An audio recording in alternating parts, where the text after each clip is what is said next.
High বন্ধুরা, আপনারা যারা গরু ফার্ম করতে চান তাদের জন্য এই গরু ফার্মের মূল উদ্দেশ্য হচ্ছে যে আপনার হচ্ছে পুষ্টিকর মোটা যাতে পর্যাপ্ত পরিমাণ ভিটামিন পায়।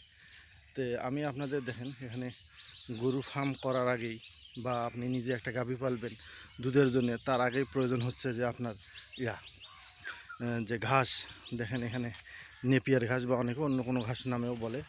দেখেন নেপিয়ার ঘাস, ঘাসটা কত সুন্দর এবং এক বিতীর্ণ এলাকা, মানে এই ফার্মে প্রায় 200-র মতো গরু আছে। 200-র মতো গরু আছে যেটা আপনারা হচ্ছে মানে এই ঘাসটা খাওয়ানো হয় আর কি। তা আমি ভিডিওর উদ্দেশ্য যে আপনাদের নতুন এক ঘাসের সাথে পরিচয় করাই দেবো। সে হচ্ছে নেপিয়ারে বা বাদামি বা চকলেট কালার, মানে কালারটা ওইভাবে এককভাবে বলা যায়। আপনারা দেখতে পারবেন যে আমি ইয়ার মধ্যে ঢুকে যাচ্ছি।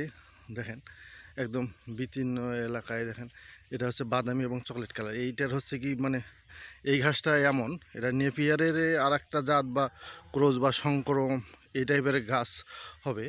মনে করেন যে এটাতে আপনার দেখেন আপনাদের দেখাচ্ছি, এই দেখেন এই যে এই ঘাসটা প্রায় আমি মানুষটা 7 ফিট লম্বা, তারপরেও মনে করেন যে অনেক বড়।